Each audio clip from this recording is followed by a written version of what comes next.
Usamos el teatro como una excusa para pensar. Pensar y hacer. Hacer el mundo. Inventarlo. Todo eso en media hora. ¿No será mucho?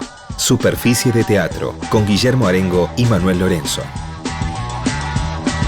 70 bibliolatos, nada más, ni un mani para mascar, 4 minifaldas y un patín, olvidadas en un rincón. Salgan al sol, revienten, salgan al sol. Buenas noches, esto es Superficie de Teatro. Yo soy Manuel Lorenzo y hoy vamos a tener la primera parte de la entrevista que Guillermo Arengo le hizo a la actriz María Oneto.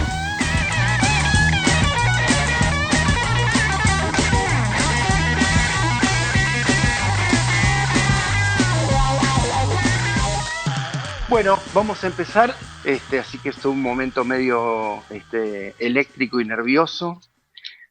Por suerte pudimos conseguir charlar con María Oneto para este primer programa, que no es poca cosa.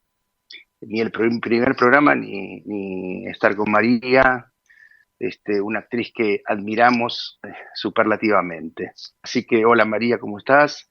¿Qué tal? ¿Cómo estamos?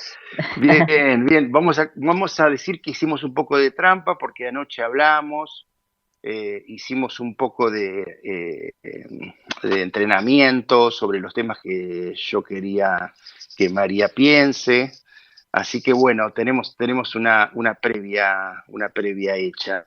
Lo que hablamos anoche fue dos temas que quería que María piense en este primer programa. El primer tema era sobre el pensamiento de la actriz o del actor mientras está actuando, mientras está en escena, ¿no? ¿Qué tipos de pensamientos, María, vos podés discriminar o podés contarnos que producís o que se te producen en escena, ¿no? Entiendo que por ahí yo te decía que habría dos, en principio me imaginaba que había dos tipos de pensamientos. Uno que está ligado al plan de la obra, al trabajo tuyo como actriz, y otra zona del pensamiento, otro conjunto de pensamientos que son los pensamientos vinculados a la condición humana, ¿no? A la condición de pensar, ¿no? De estar pensando y reflexionando todo el tiempo y ser también a la vez atacado por los pensamientos intempestivos, asociativos, derivativos, ¿no? Y ver cómo esos dos pensamientos, si vos podés pensar y situarlos y ver cómo se relacionan entre ellos y qué otro tipo de pensamientos vos podés también discriminar o decir que podés producir. Muy bien. Sí, yo estoy bastante atenta a esto que me preguntás, a qué pensamientos tengo, y casi te diría que en todas las entrevistas que tuve como actriz a lo largo de mi camino, nunca me preguntaron por eso. Así que está bueno para mí poder reflexionar sobre ese asunto, que es todo un tema. En principio, yo estuve observándome, quiero decir que me parece que cada actor o cada actriz tiene una singularidad en relación a lo que piensa en el momento de actuar. Uno al principio de su entrenamiento, en busca de ser un buen actor, una buena actriz, vas escuchando en las metodologías que te proponen los maestros distintas cosas que vas tratando de reproducir hasta que te das cuenta que no existe un método y que en todo caso de todos los métodos que escuchaste tenés que hacer tu propia síntesis, y además esta situación de asumir la singularidad de uno y decir, bueno, ¿qué estoy pensando yo o qué pienso yo? O si se repiten esos pensamientos a lo largo de distintas obras o si cada obra tiene un tipo de pensamiento. Mi garantía como actriz de que yo no soy trucha al actuar, trucha se entendería de que estoy en un lugar desafectado, deshabitado y no comprometida con lo que hago, es tener pensamientos visuales sobre los textos que digo, tener imágenes en mi cabeza sobre, te diría, cada una de las frases. Sería mi ambición primera. Quiero decir, mi último trabajo, que fue Potestad, que empezaba con la frase sábado, 3:30 de la tarde, yo estoy sentado acá.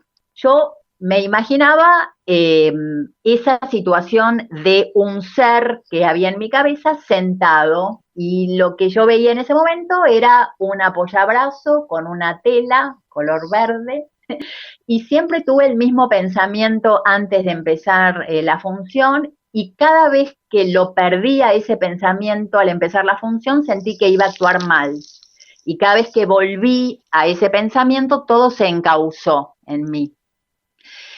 Y ahí sucesivamente con los distintos pensamientos que van apareciendo, en este caso te estoy hablando de un unipersonal, es decir, yo estoy sola en escena, y se modificaría esa situación si yo estaría interactuando, ¿no? con otros actores o con otras actrices. Pero esa primera capa de tener ideas visuales, pensamientos visuales, es central en mí. También entendiendo que actuar es estar en muchas capas a la vez, en muchas capas de pensamiento a la vez, con la cual es un momento de mucha intensidad, porque hay que estar en un estado alto para que todos esos pensamientos convivan, no se entremezclen y produzcan distintos espesores, que es lo que me parece que hace a la actuación, algo que a mí me es adictivo, te diría, porque es un enorme estado, muy interesante de vivir y muy parecido a estados que son también muy lindos de vivir, como puede ser, no sé, la intimidad erótica o momentos donde uno está en una situación de mucho compromiso por alguna razón, aún situaciones dolorosas o alegres, ¿no? Y después estos otros pensamientos que vos señalás, los derivativos o los que acompañan a esta situación, son pensamientos que tienen que ver con lo que pasa con el público. Me jacto un poco, seguramente de una manera errónea, de que yo percibo lo que le pasa a la gente. Creo que tengo esa especie de intuición de que yo percibo si la gente está aburrida. La gente, como en esa uno diría, por ahí hay una parte de la gente que no está aburrida, otra parte que sí, pero se arma una especie de masa en los espectadores, en esa ceremonia que es la actuación, donde yo percibo que hay una emoción o una situación que se emite hacia el actor o hacia la actriz o hacia la obra, y en relación a lo que percibo también opero en escena, quiero decir, me detengo, me acelero, me pongo más espesa, me aliviano, en relación a ese aquí y ahora de la gente. Y después hay otros que son esos pensamientos completamente singulares o íntimos, que muchas veces casi no son inconfesables, pero que los tengo, que son aprovechar algunas situaciones de texto o de la obra para drenar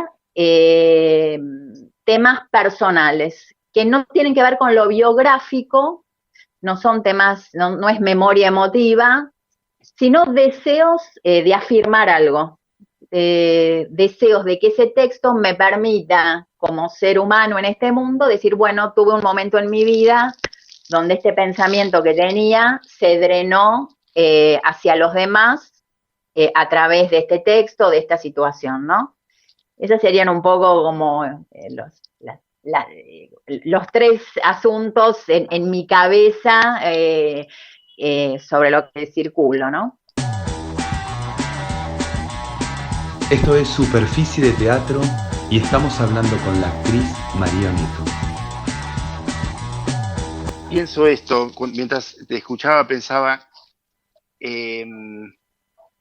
si podés recordar alguna experiencia escénica en donde quizás algún pensamiento del mundo, del conjunto de los pensamientos intempestivos, esos pensamientos derivativos digamos, que se producen azarosamente, y que te hayan, vos dijiste recién cuando hablabas del público, ¿no? Y de esta relación intuitiva con el público y con ese valor, ese alto valor que vos le das a esa intuición, que te lleva a bailar, ¿no? A bailar con el público, ¿no? A nadar con las corrientes que el mar te propone, digamos. ¿Hubo alguna vez o te pasa actuando que hay pensamientos intempestivos que tienden como a tomarte? No sé si, por eso es una boludez la pregunta, pero... No, pero está bueno, sí. Quiero decir esto, porque vos hablabas de la visualización como de cada compás, ¿no? Que constituye la obra. Entonces, a cada compás, llamémosle compás, o subescena o subunidad, vos le intentás asignar una visualización, ¿no? Ahí tenés un pensamiento de tu técnica, digamos, ¿no? Entonces, después tenés los pensamientos más exteriores que tienen que ver con el público, esto que decíamos recién, las asociaciones, estas cosas inconfesables, también esos pensamientos inconfesables, que está buenísimo y que vos los usás, tratás de drenar. Yo te escucho y percibo como alto control del trabajo.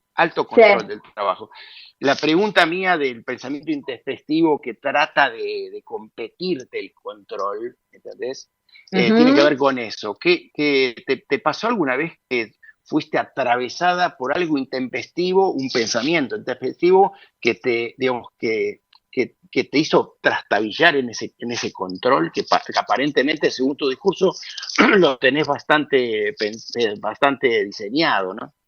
Sí, yo le empecé a llamar a esa situación en la que yo estaba, estar enfocada, porque es verdad esto que decís, hay una zona que es interesante y casi te diría es la más estimulante, que busca estar libre, que busca dialogar con eso que a uno le pasa ese día, que tiene que ver con lo que uno vivió ese día, con lo que uno...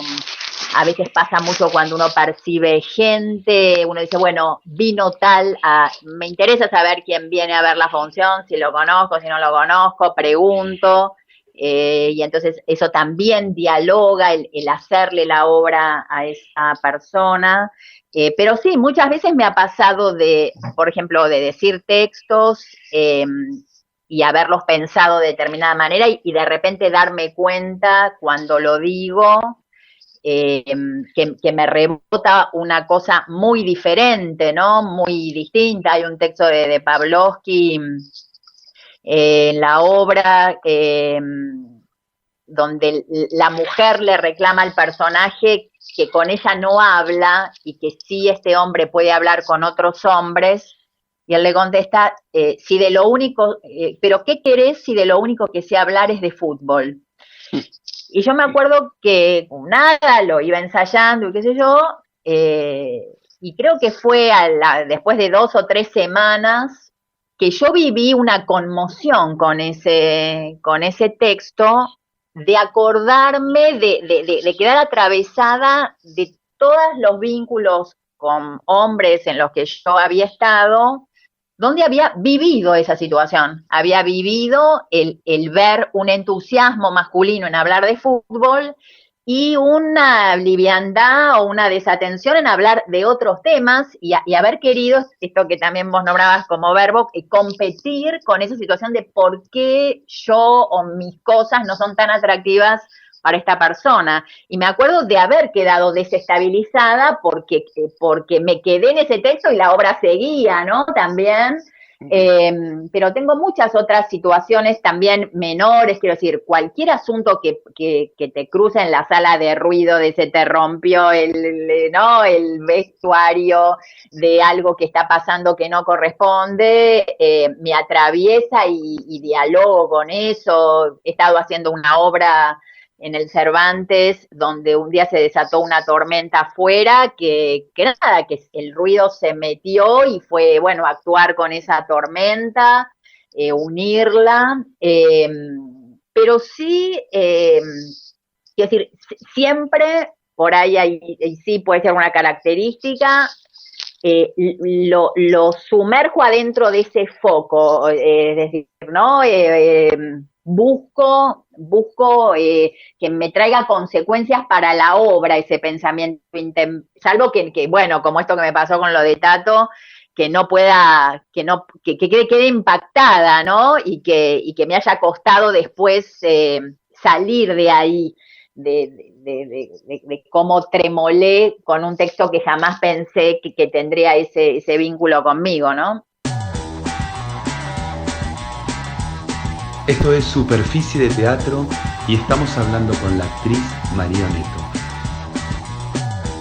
Pensaba que hay algo que a mí me interesa mucho y que también me angustia bastante, que tiene que ver con la creación, que con vos lo hemos hablado algunas veces, como la creación, la materia que crea la actriz, el actor, ¿no? La materia, ¿cuál es la materia que crea, ¿no?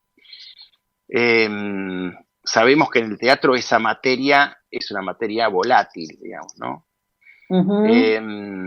Ahora, en épocas de pandemia, donde tenemos la posibilidad de ver tanto teatro grabado, bueno, uno de los problemas y de los temas que se discuten, que se piensan, se charlan, tiene que ver con eso, con que es un registro audiovisual de un lenguaje que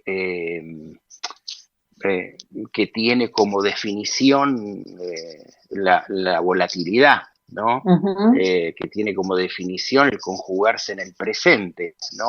El teatro se conjuga en el presente. El teatro que en el futuro es un deseo del teatro. El teatro en el pasado es un recuerdo o un registro audiovisual, pero el teatro se conjuga en el presente y ahí su volatilidad y quizás su fuerza, ¿no? Esta fuerza que a pesar de que el tiempo pasa, a pesar de que la tecnología no para de desarrollarse y que los lenguajes no paran de producir signos y modalidades, el teatro sigue con su dimensión humana, sigue perforando el tiempo, ¿no? Con mucha potencia y no pierde esa potencia, ¿no? Entonces, vuelvo un cacho, digo, cuando te escuchaba pensaba, bueno, ¿cómo hablábamos de los pensamientos de la actriz en escena, los tipos de pensamientos?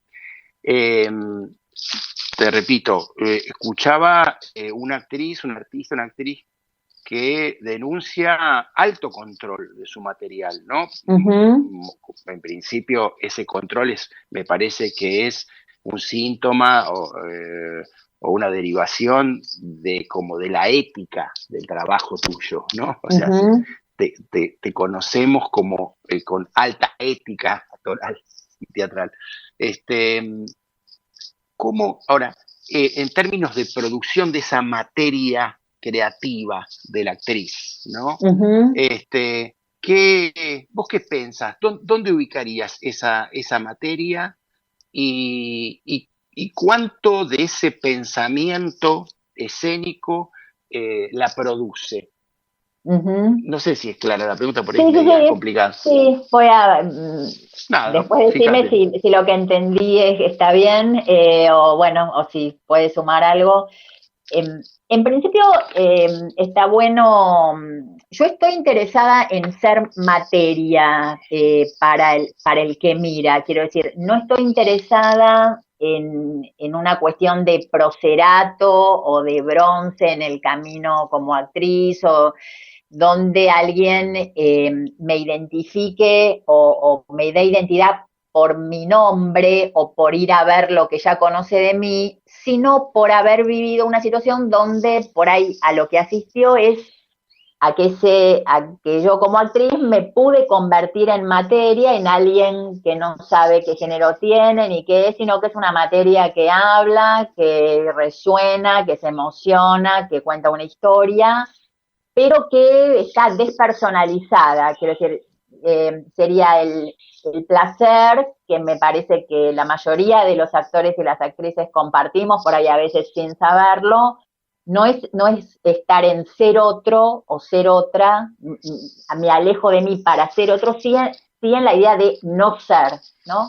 Es porque logro desprenderme de mi identidad que disfruto de actuar. Eso que, si se consigue eso, esto que vos decís, si uno logra intervenir en la noción de tiempo del espectador y de la propia, si se arma esa ceremonia, yo creo que eso que se produjo deja una huella. Deja una huella que seguramente no tiene la materialidad de un libro, de una película, pero para mí es casi más, o está a la altura de esa situación, que es la materia del recuerdo, la materia de la huella, de algo, de una experiencia física, porque esto que describo es una experiencia física, no es algo que vos comprendés racionalmente en escena, sino que vivís la experiencia actuándola y la vivís como espectador. No podés resistir, te suena el celular y no lo vas a atender porque ahí está pasando algo más valioso. Lo vas a atender si te resistís a la experiencia o si lo que está pasando es de una debilidad enorme y es mucho más interesante atender un celular que mirar eso, ¿no? Y eso deja una huella, que deja una huella en mí, deja una huella que por ahí yo no podría decir con exactitud en tal función. Yo por ahí puedo recordar, volviendo a Potestad, el estreno de Potestad, lo puedo recordar, lo tengo grabado, qué me pasó, qué viví, lo que me pasó después, lo que entiendo que pasó con la gente, no me lo olvido más, no va a ser efímero. Por ahí algunas otras funciones de Potestad que también pudieron haber sido interesantes, tal vez no las tengo tan grabadas, pero si ahí pasó algo, algo queda, y es lo que percibo también de que le puede pasar a un espectador, a una espectadora, que es a veces verte cerca y sonreír, o que vivió una experiencia con vos y te siente cerca, se siente unido a vos, ¿no? Entonces, en ese sentido, a mí me interesa en general esa experiencia, te diría, vital, esa experiencia como, no me interesa acumular nada, sino estar en eso que también alguna vez hablamos, en ese ardor, decir, bueno, hoy me pasó algo, hoy me pasó algo que, ¿no? Que por ahí tiene que ver con que, no sé, me pasé la esponja y percibí la rodilla. Bueno, hoy eso sucedió y ya valió la pena el día, digamos, pero también en la actuación, ¿no? También en la actuación. No sé qué pasaría si, si alguien, por ejemplo, con esto de la pandemia, si alguien me diría, bueno, el teatro no sigue más, ya lo presencial, la humanidad lo va a dar por cerrado, vamos a pasar a otra cosa. Digo, ¿qué pasaría en relación a cómo yo pensaría ese camino? Pero ese camino ya dejó una huella muy, muy marcada, y además esto que vos decís, que también lo escuchaba la otra vez de otra persona, en 16 siglos de vida el teatro se las ha arreglado para abrirse camino, se las ha arreglado siempre. Entonces no veo por qué esta vez no lo va a poder hacer, que estoy segura, no tengo dudas que lo va a hacer, no siento que esté en peligro, pero sí es verdad que todos sus signos, uno podría decir, ay, qué frágil el teatro, ¿no? Que cómo hay que... y me parece que esa fragilidad existe, pero que al teatro, digamos, eso, es tan enorme, es tan grande que se abre paso, ¿no? Genial. Yo creo que si por los virus asesinos el teatro se suspende, pensaba, cuando vos decías eso, pensaba, digo, bueno, nos quedan las catacumbas, ¿no? Como los que Claro. iremos abajo de la tierra a hacer teatro y a juntarnos y a contagiarnos, pero el teatro va. Claro, claro. Sí, sí, sí. Digo, me parece que no, que es, digamos, que tiene que la cuarentena va a tener su límite en tanto esto, ¿no? Como digo, bueno, si nunca más existe el teatro, iremos a las catacumbas a hacerlo. No, y además, algo que, como el teatro es pura convención también, está, ¿no? La cuarta pared, entramos por un lugar, estamos callados, pensamos que ahí asociamos con lo que está pasando allá arriba, es una ceremonia llena de convenciones. Todas las convenciones que tiene una pandemia, quiero decir, salgo con el barbijo, me saco los zapatos, me pongo el algo, no tendrían problema el teatro, digamos, las sostiene muchísimo porque está basado en una convención y es filtrándose en esa convención que aparece. Yo estoy ansiosa casi te diría, de actuar con mi barbijo y ver cómo la potencia actoral se filtra por ahí y produce el hecho teatral, cueste lo que cueste, digamos. Quiero probar.